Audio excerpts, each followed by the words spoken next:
Welcome to Feng Shui Connect, October 10, 2020. And today we will be discussing about the natal astrology for our two candidates, the Mr. President Donald Trump and his opponent Joe Biden. And the second part, I would love to share my admiration and inspiration, what I have learned through the decades about the moon gate and how it relates and how we integrate in Feng Shui. And of course, I hope there will be time for some question answers at the end and some announcements. So I'm going to start sharing my screen and we'll start the presentation.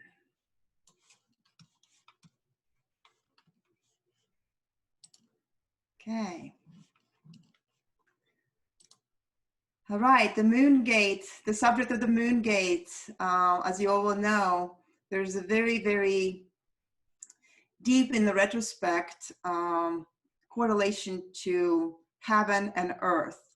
And typically, it is also in many ways integrates to focal point in a distance or in a place.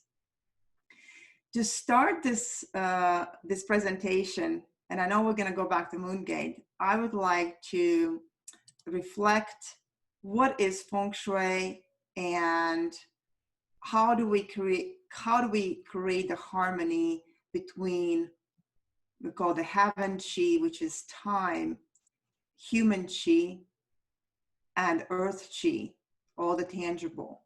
So when we bring these concepts in balance, we could experience a good Feng Shui. But as you know, time change. As we know, people change, we change, the environment and surroundings around us change. So in many ways, we're kind of living in a continuous way of adaptation. And that's one of the definitions of the Feng Shui, is adaptation. I want to retrieve back that this particular year is the water rat year. And how does the water rat year has been for you? And we have talked couple of Feng Shui Connect presentations ago, that there is the requirement of this year for us to be very, very flexible and adaptable.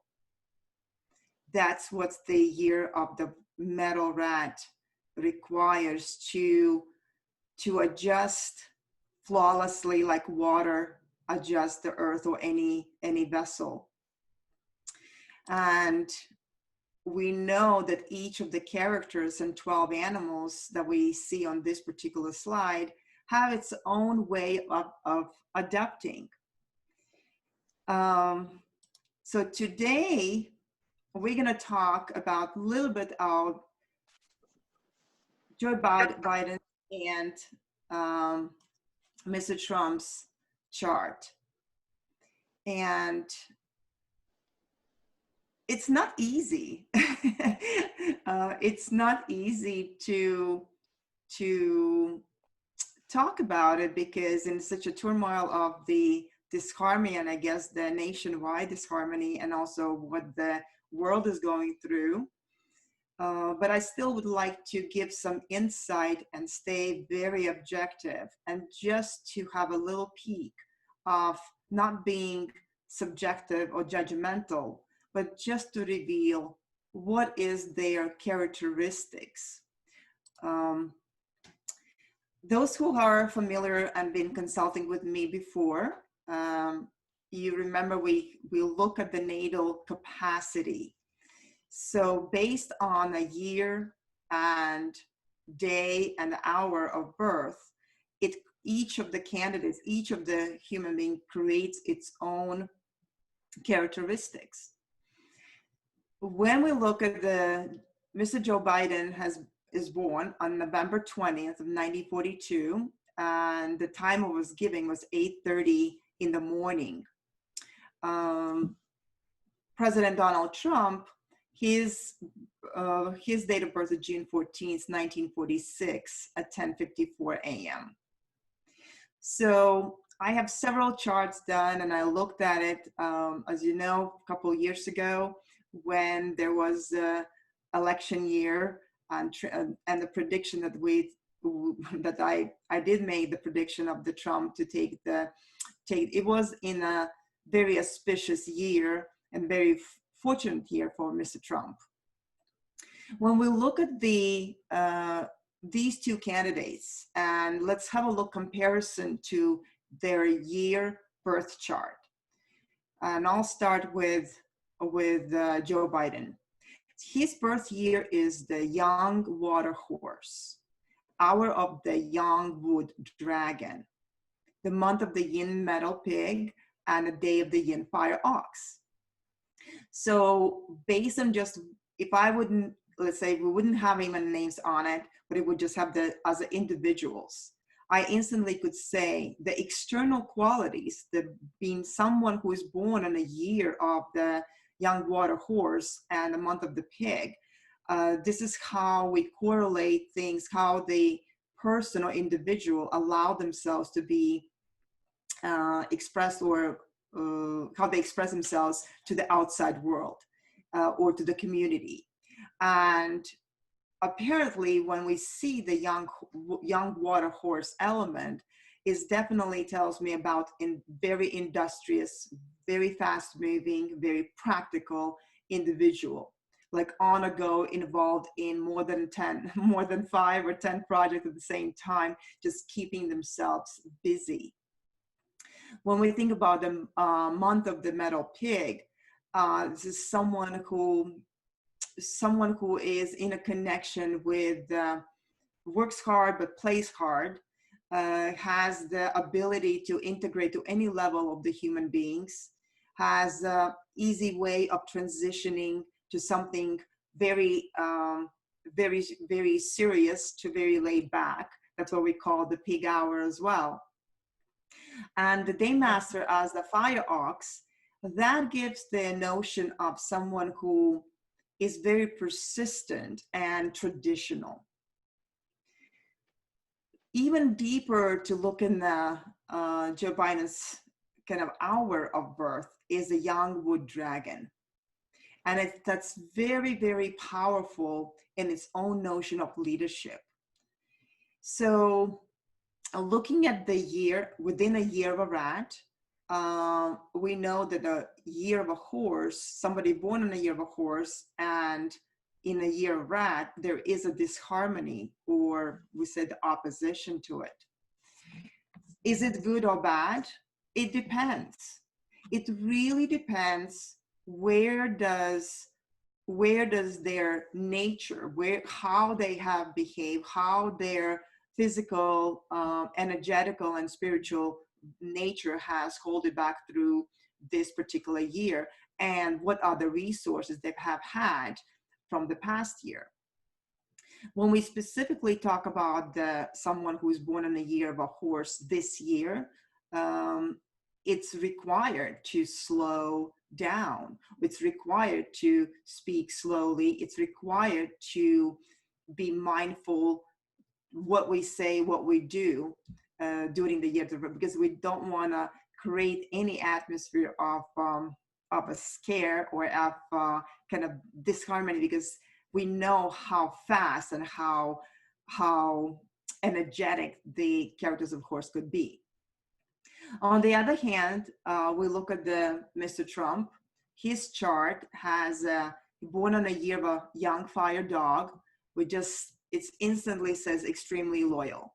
No matter what are their characteristics, but the loyalty is one of the number one, like a descriptive charisma of someone who has a character of the dog. What it says also, when there is companionship, when there is the maybe it's not as much of the competition, direct competition, but the partnership within their charts is very important. Loyalty and partnership.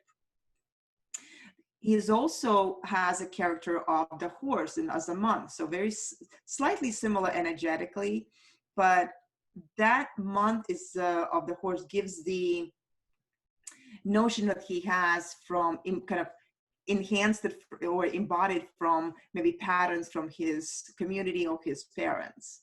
So the wood horse is maybe also fast moving, but it's not his in a primarily in a year character, but it's in his month. So it's kind of secondary influential. What I like, it's not about the like, but what I see in the hour of the snake, that was the in a Trump's chart. Snake is very, very intuitive. There is something we talk about, a gut feeling, and we talk about something that is important to see how the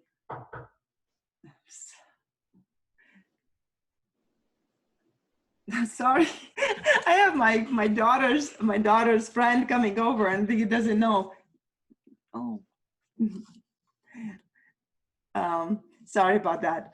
So speaking with President Trump, the snake hour and the day mass of the goat, this particular year, it is a big reset to go more like looking intuitively introvert, like what is happening within themselves, which is like kind of hidden qualities, and not necessarily we don't see in the present, like in the media properly. If that would be a friend who would sit in our room, or like a family member who we can communicate on a daily basis, probably the notion of their natural state, how are they, would be revealed in a more, will be better way to understand it.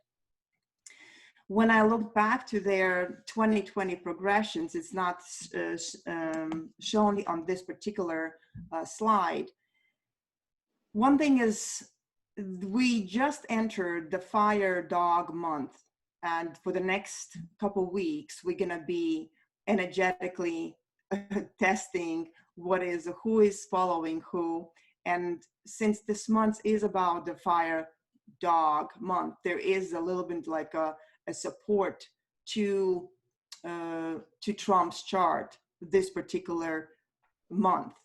Also, there is a trinity that we can experience between the dog, horse, and both candidates have those qualities added to it. So at the end of the day, if somebody would ask me,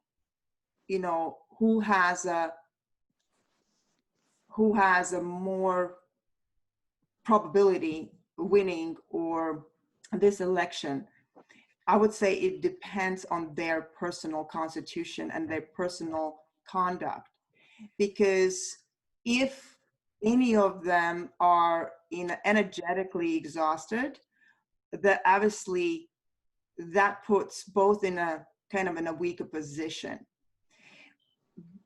Very interesting thing that those who have consulted this particular decade, both candidates are in their life cycle of the Ming Palace, both of them. Mr. Trump just entered the 10-year Ming Palace decade of his lifetime this particular year. And Mr. Biden has been in this decade for the last 4 years. So what it says for both personalities, this particular lifetime is as important, and almost finds the notion, or finds the kind of bigger, deeper answers of why they are born and what is their mission. So we just have to observe and see whatever the outcome is. I would say it's as equally important for their personalities, because they are revealing, they are fulfilling something very important to themselves. I personally as well, if I can reveal with you, I started my lifetime Ming Palace, my Destiny Palace last year. And how I resonate such a event is we enter into the era for ourselves that generates meaning to their life, why we are born, what is our mission. And no matter what their belief system is or what the outcome is, they are on a mission, both of them. And I think this is it's a kind of a very interesting observation from my perspective. Overall, the looking at United States as its birth chart is the United States birth animal is monkey. Obviously, a monkey, dragon, and year of a rat is kind of a very pivot moment this particular year, 2020. A lot of things will shift, and shift takes place as a reset. As we know, we are resetting worldwide, but how this reset will it's definitely is a fortune. I'm going to say it is a fortunate reset for United States, because whatever the outcome would be, it's reset to see the results in 2024. So I would leave my predictions. I'm going to write those predictions down in my red envelope, as I did it in last year.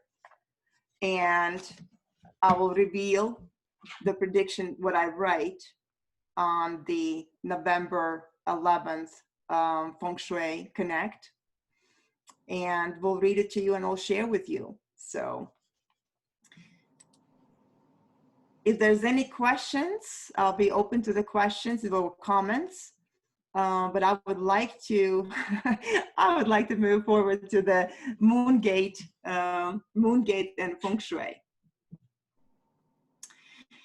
So through my travels and travels in China and travels in Japan, and as well observing, I have been fascinated about the moon gates in general. This is my last visit in Japan last year, and I was one of the before and after the tea ceremony at the Japanese gardens, and I cannot better express the synchronicity that the shape and the sound of the moon gate would bring. As you know from the Feng Shui, when I teach, or those who I share my knowledge, the circular form that you see also like a kind of, it also represents heaven. The square typically is a surround that represents earth. And when we look at a moon gate from outside in, it's always is very obvious round. Like when we enter the space, it's always going to represent this round shape. It gives you the notion that we are transitioning from something that is heavenly into something that's more yin and earthy and more reflective within. I would like to address something that's interesting that I found by living in, this is the Google Earth picture of San Francisco Bay Area. And what's unique about is how we correlate things. And I don't know if you may know, but Golden Gate Bridge has very, very unique, let's say, feature. And I would say it is a moon gate of the bay, or it's the main gate that separates the Pacific with the bay. Energetically, and also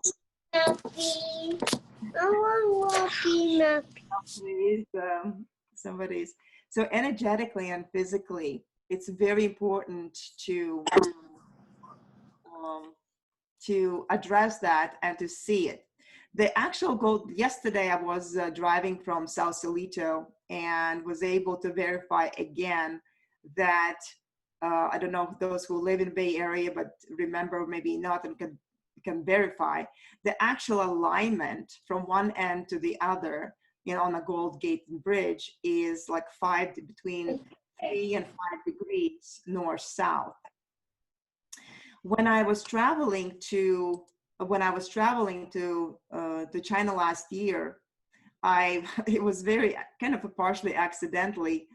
I looked at, how in the airplane you sit and there's a map and it's all in Chinese. And next thing I see, there was a character of the Golden Gate, like a San Francisco. And San Francisco one of the characters of the San Francisco in Chinese was this moon gate. And when you think about this character, the first character on the top correlates to the symbol, how the pillars of the Golden Gate Bridge, both pillars has that character in kind of embodied. The photo that I have on the left hand side is the point of the there's somebody can be muted. Laura, can you mute? There is the labyrinth in the northwest that almost is the purification symbol, that anything that comes close from the northwest side of the open ocean into the bay is definitely gets I would say like reset or purified or blessed. And very interesting. Female here. Laura Cortez, can you please put the mute? Oh, I'm sorry. I thought I had muted. Where? Thanks. Oh. Okay. So another example, this is my case study that I love to share.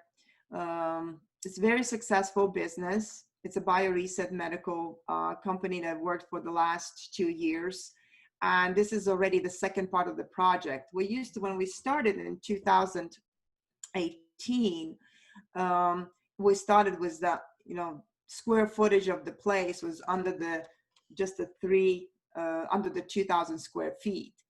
Now it's expanded to almost 6,000 square feet. The arrow where I have the blue arrow, that was the original office, and there was there was the closed wall, and basically no exit or any sort. So when the office expanded, we have to create some sort of the connection. So there's more to it. More studies were done, more Feng Shui was applied.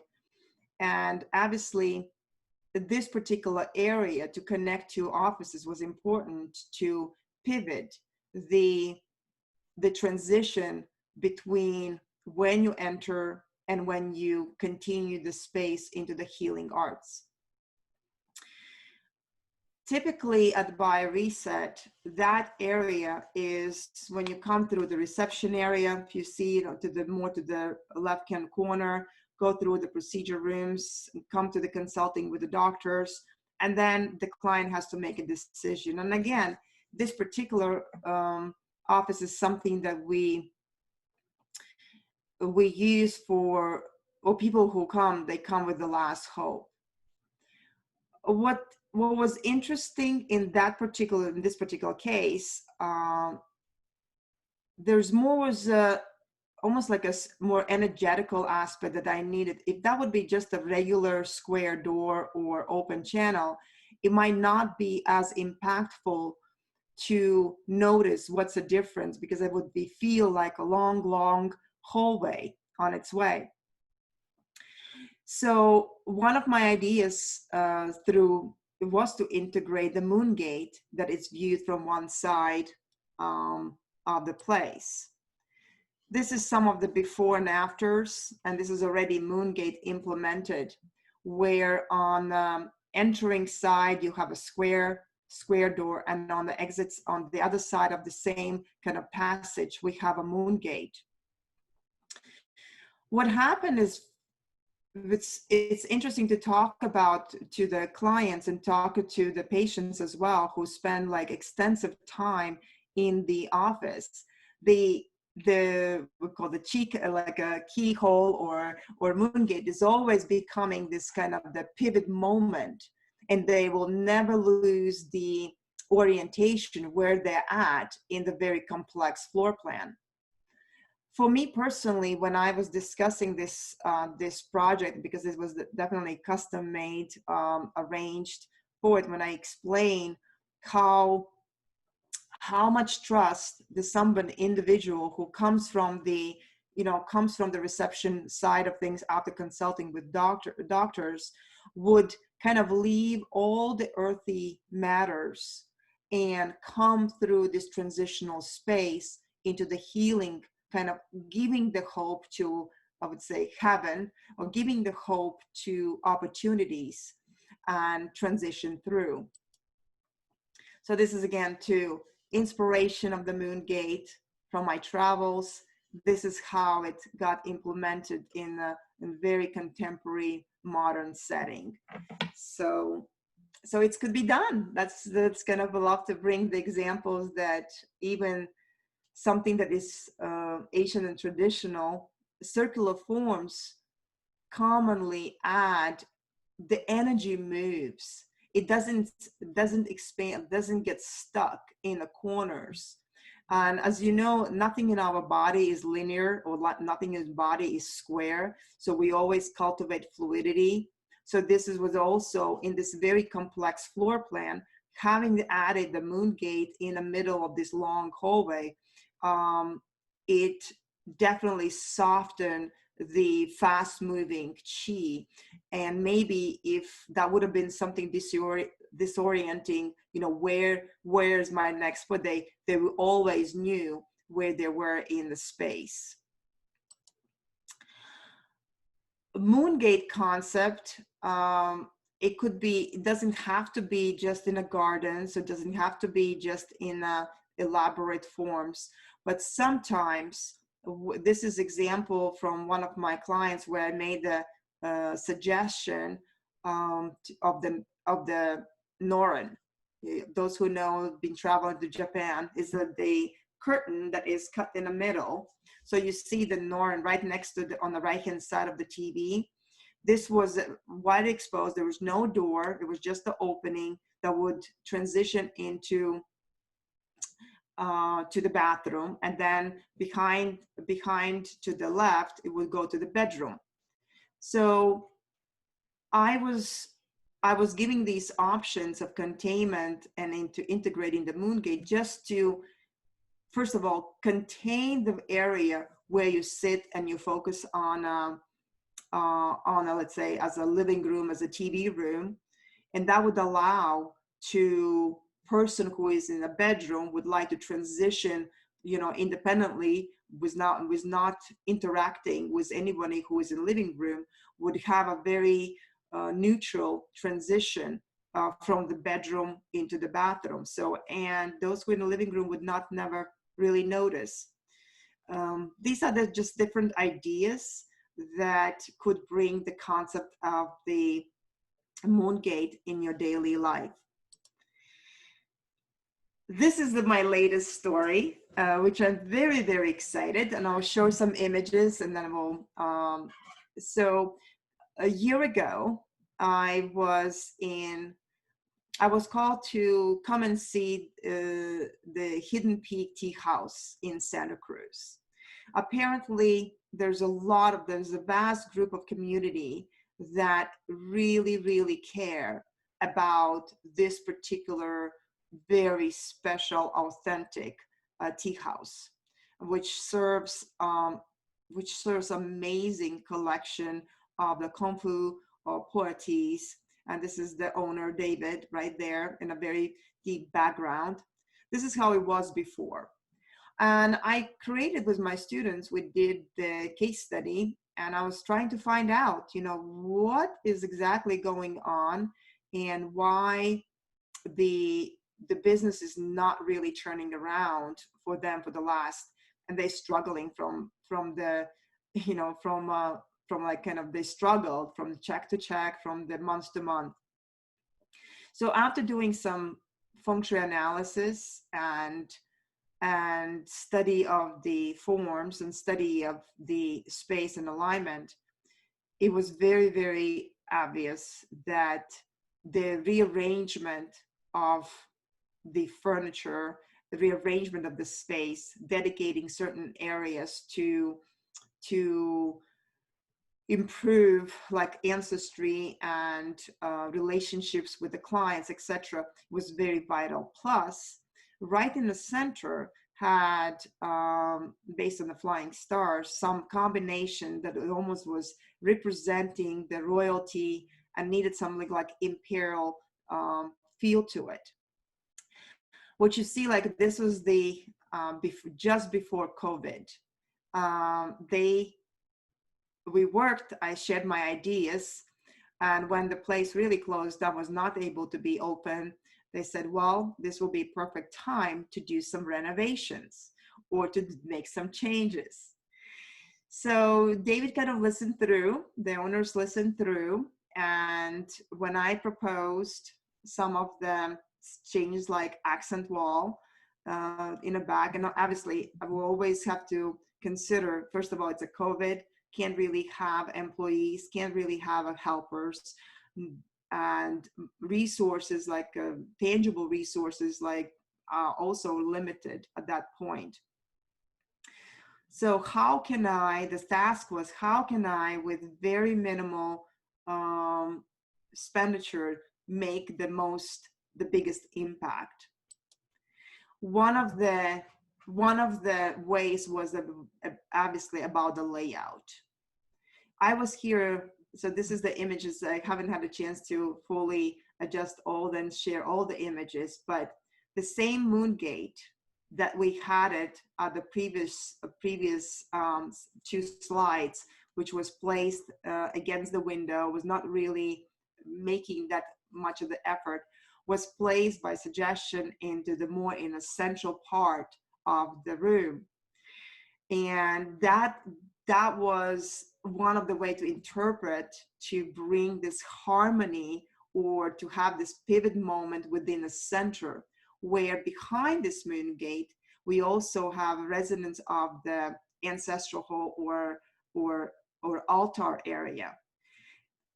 This is from the difference. The biggest thing I think was also adding and convincing to create the background color. Maybe in this particular image is not exactly the tone, and I highly recommend go and visit Santa Cruz, the Hidden Peak Tea House, and notice yourself. But it has a very deep, like ocean sea coloring, and all the gold notions of the tankas and elements and scrolls really stand out, especially in the evening light. Owners are extremely happy. It has been, I would say, definitely a reset. Even with under the circumstances of the COVID, they are doing very well. They're resetting it. They are slowly opening up as well for clients to sit down and have a tea experience. And I really hope that by end of November, we'll be able to enjoy Kung Fu tea or pour teas at their location. And I think that's what I'm looking forward to, the party for all my clients and my guests to have a gratitude party at the tea house. I will, if you follow me on Facebook, on my Facebook page, later today I will share the video and the reflection that David shared with me, how the changes that we did have impacted their space, how people feel, how it's been noticeable, the increase in sales, and also something about quality of chi. The people are really mindfully selecting things. They're not confused. So if I would have go back to the previous image, that would have definitely given some notion to comparison. Well, this is a kind of short and sweet today. One more, I'll leave the time for questions, answers. And just a one quick announcement that this particular Monday, I will be, for 8 minutes, will be giving the interview on the business radio talk show. And I will be sharing the link. So if you have a chance, log in and listen live. That will be Business Talk Radio, and just the 8 minutes introductory for me, myself, and how we do the business during the COVID this year. So I'll have to say today was not my easiest day. Somehow when I look at the Chinese astrology, it was not a good day for monkey. So, but we managed. We managed today. Just a quick note: I will be traveling, and I'm very, very excited that on Monday, right after the interview, I'll be traveling to see my mom. I'm going to be going to Latvia, to Europe. It's been a blessing, and I guess maybe that's it's been more adds more to my little bit of a scattered appearance today than before. But I'm opening for the next 20 minutes. Feel free, any comments, any questions. I would love to answer or engage. If anybody has any shares to do. Yes, Katerina, go ahead. Thank you. That was really, really interesting. I didn't really know anything about moon gates before this. Here's my question. Last time when we met last month, you gave us some dates like that were the good dates for the month. And do you have any thoughts for October? What's it a good month for? What's it not a good month for? Are there any special days for us to use? Any October insights would be greatly appreciated. Okay, absolutely. Happy to. First of all, what is the best conduct during the month of October before we enter into November? Since it is the month of a fire dog, what we would like to do is seal the relationships. It is about our loyal friends and colleagues. That's like our inner circle. So if you need to cultivate or in retrospect, really like, where would you want to spend your time towards, is to remembering and reconnecting to people who are your core group. That's number one. That also gives an opportunity to connect and prepare ourselves for expressing gratitude in November, right? So we're going to be gathering. So right now is acknowledgement, and then we gather to kind of celebrate the harvest. So regarding the, yes, go ahead. So my friend, so like when you said this about solidifying relationships, that's good. It's a good month to close business then, right? Yes. Okay. Yes, it is. Yeah, okay. The business wise. So it's especially if you want, it's to close business with something that you already know. It's like a continuous momentum.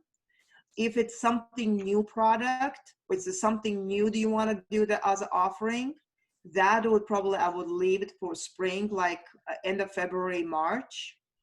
So okay, this would be something you would do the offerings, like if those people who you already have a VIP or existing clients, and right. you would want to kind of cultivate and almost like a praise, like acknowledge their, their value, and give them in reciprocity, give, like it's a give and take. You acknowledge their loyalty, and you also make an offering.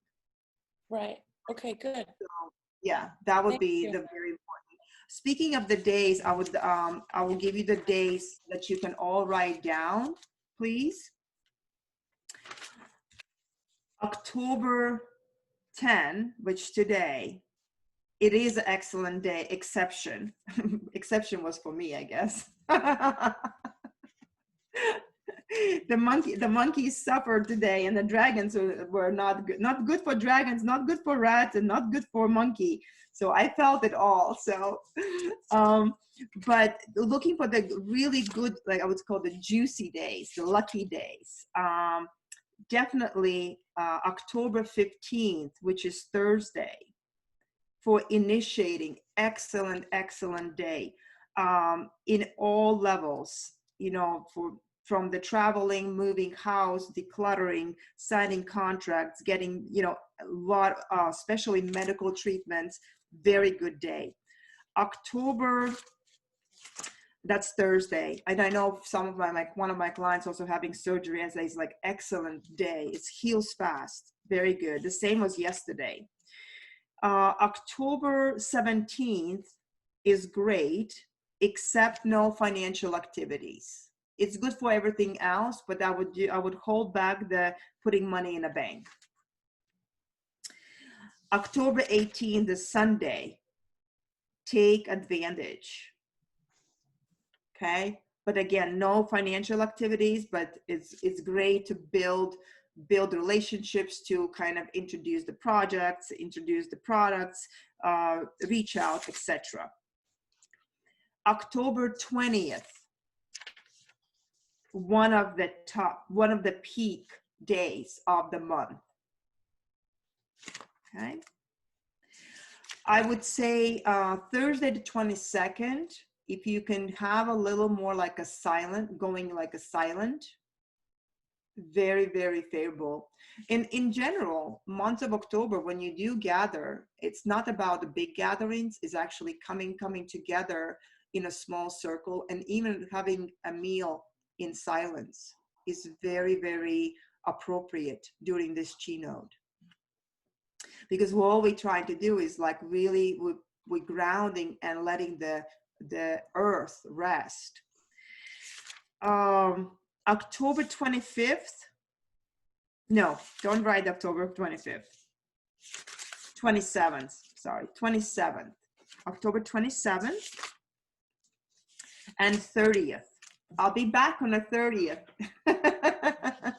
Good day to travel. I love it. It's a great day for success. It's excellent day for us. So if anyone is born on in a year of ox or hour of ox, that's a great day. November 1st, that will be very interesting to observe what's happening in the political aspect. There'll be a lot of announcement. That's a Sunday. It's truly a lot of predisposition could be determined by November 1st. It's a great day for rat. It's a great day for dragons. Great day, best day for snake, and best day for monkey. Speaking of Mr. Trump, if he does extraordinarily well on Sunday, that definitely adds more momentum in his political dynamics. But we'll see. The November 4th is good for assuming new posts or moving house, traveling. Anything that's feng shui wise is great, but not the business. So November 4th, I would hold back for the business activities. And I know we're going to see each other again on November 11th, but take advantage if you have anything to do on Sunday, November 8th, except the seeking medical treatment. That day is also very auspicious in a kind of, we call it all red, right? All good, in a very vast way. So those who wrote it down would take advantage of that, and I will give more updates when we see in November. So, Aelita, Elvira yeah. wrote in the chat, can you share your thoughts on the blue moon on October 31st, the significance? That was from Elvira. Oh, okay, the blue moon. Can you elaborate more of that? That's the what exactly would you like to, oh, Tanyan, go. It's just the second full moon of the month. So you put it on your feng shui, what you think. Oh, in the function. So, okay. When we come approaching full moon, and especially when we're approaching the full moon, this is also, that's this particular time frame right now, we are in a transition from the equinox time frame. We're in a transition from yang qi to yin qi. We're coming closer to winter. What is winter? Winter in nature is that it's almost like the heaven, the sky, because is definitely the earth is closing and grounding and sealing and becoming dormant, where sky is opening vast open, and we also eliminating the, at least in our part of the world, we're eliminating the days are becoming way shorter. So the dream state, the anything that is in energetically and spiritual matters become more vivid. I wouldn't say it's a ghostly state. It is a time of Halloween. There's nothing to do with the Halloween. When we do take place of the silence, it is a moment of impermanence. Coming towards yin, coming towards winter, is why the families come together, let's say, and celebrate. There's a notion historically, just think about historically, when nomads would face long-lasting winter, it is about the survival. It is also about time when your harvest is done, that basically what the earth has provided, what the heaven has provided for us to, is there's enough resources in the retrospect to survive the endless winter. I'm reminding this is the base on a notion how it was 1,000 years ago, 10,000 years ago, and so on. Something about the cycle of planting, growing, harvesting, and then, let's say, reflecting what we have in front of us. What is that's enough? Have we been a good cultivators? Have we been a good cultivators of land? Have we been a good cultivators of our conduct? Have we been a good cultivators of our emotions and our, teachings? So that's what everything gets input in the retrospect. So significance for me personally, if I may share, that we call also double 9 day. That usually takes place in October, which is the 9th day of the 9th moon. For me is when I met my teacher in 2015, when Lu Ming, the teacher who passed, I took the trip to China that year. And on a double 9 day, we went on a very special Taoist temple on a special ritual.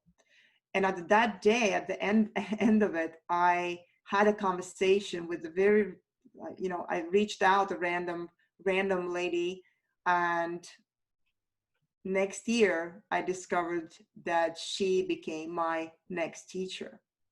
So I would say when sometimes you put yourself a prayer or a wish in motion, especially if you have a deep connection and aligns with the ancestral chi, this is where I think you can manifest any blessing. You just has to be a pure open heart and appreciation to it. Why we also come together as a family is to reset and remind everyone what are our traditions, what our patterns are, what are we going to be leaving behind.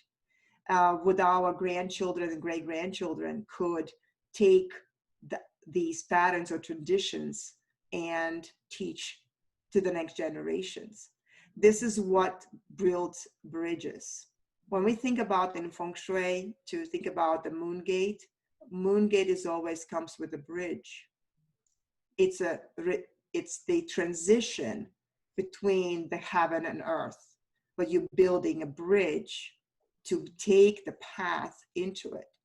So this is months of October, which also brings us like when the earth is kind of closing down, and heavenly chi, the coolness and everything else is rising up. There is a line of separation, and all we can do is just wait for first flowers, first blossoms. That again gives a promise of spring in late January and February, but depends where you are. I hope I answered the question. That's the significance. So I had a quick question. So the 9th day of the 9th month is October 25th this month. And then you didn't mention that in any of your days. And then you said the peak day was October 20th. Is the peak day the best day of the whole month? Okay. Let me go back to my Feng Shui calendar. I believe so. Yes. Because that's the 9th moon and the 4th day. Okay. So it's almost like you can start your intentions, I guess, to prepare for it, because you need to cultivate. It doesn't that you're building that notion towards that pivot moment of it. And it's a cumulative effect. Can be just a very spontaneous one day on, one day off. It's like a diet. I almost like want to say initiate as a Tuesday, maybe initiate that the rest of the week, starting from Tuesday, you do certain things that also recommended is maybe not eating after 7 p.m. during that time frame. So trying to maybe keep it down to the 2 meals. Anything that you steam and steep and maybe slow cooking, no fast frying, no fiery foods. You want to eliminate the very spontaneous fire chi. You want to be gentle, you want to be patient, you want to be kind of slowing down. Don't pushing your body. Don't exhaust your body. See, I did not listen to my conduct. I'm definitely feeling it, but at least I know how to reset. But I'm honest, so hopefully I'm gonna have a best sleep on a 11 plus hours flight to Europe on Monday. so I'm building my credibility that way.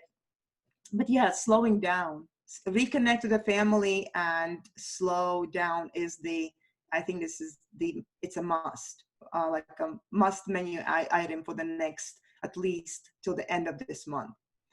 And also observe, don't waste your energy by arguing, by we'll call the barking, because to gain the energy back during this month is double hard.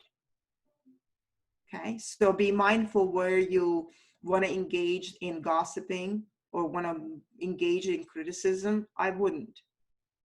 It's just leave at it. Just follow the data. There is no point to be feisty about. Just do your diligence.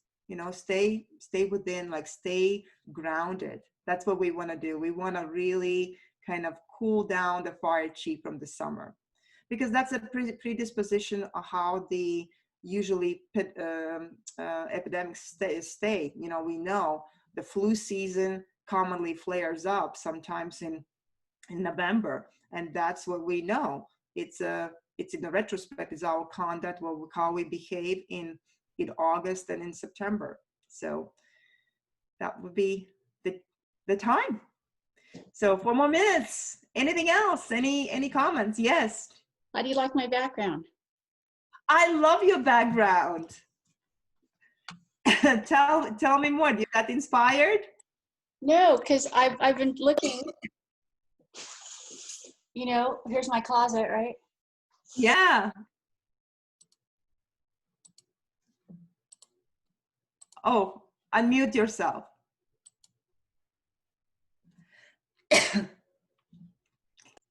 here's my closet. I've been looking for something to make this more professional and finally found the curtains because I was looking forever for Japanese, you know, tapestry and everything. But Right. got that. Yeah. I love it. I think it looks great. Do you love it? The main thing, you love it. My husband's very proud. He hung it all up. Okay. Well, good. Well, good. That's a nice image too. Anyone else? Anything to share? Irene, maybe?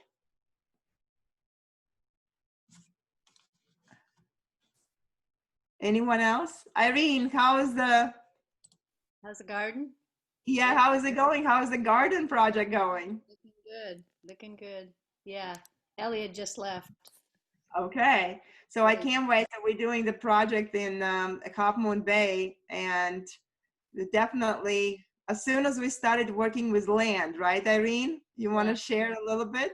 Oh, I just got so calm and you know, just everything was coming together. I wasn't worried anymore. I was so worried before. And then when this project started, when the flowers and the trees started coming in, and he put them down, and that was a calming effect. I just Right. Wait till we put the moon gate. yeah. I haven't gotten the moon yet. It's coming. But we will. It's coming, exactly. So we're doing this project with them in Half Moon Bay, and something that's, I think it's a good example of when we don't have a time or we neglect the land. Yeah. Land is Important. everything in Feng Shui. It's not about your interior. Sometimes it's really, it is about our surroundings and where you allow the chi to reside and land, because that's that's the pivot moment, how you integrate into community, into, internally and externally. I think this is I'm very, very happy for you that you did pull the trigger. And we'll share, maybe we can share the before and after photos at the next November Connect, Feng Shui Connect. Yeah, thank you. Yes. Yeah, so so I would say this is the time is up, and make sure you do book your Chinese astrology readings for 2021. I'm gonna start taking the reservations for existing clients earlier this year. So starting from the November, there will be a special calendar for existing clients only, and with a special price. So that link is going to be available after the next our November Feng Shui Connect. That are going to be those who register are going to have a special code to it. I also hope that we will be able to, if not live Zoom Connect, but probably I would love to have David, the tea house owners, to be present and share his fascinating knowledge about the traditional Chinese tea and ceremonies. I think this will be our tea time. If it's not in person, then at least we can do virtually learn something so authentic and so I think this is one of the best meditative states when you have a chance to sit down and enjoy the tea. So, well, thank you, everyone. Have a good trip. Have a good trip. Thank you so much. And yes, I'm looking forward to the next Feng Shui Connect. Thank you.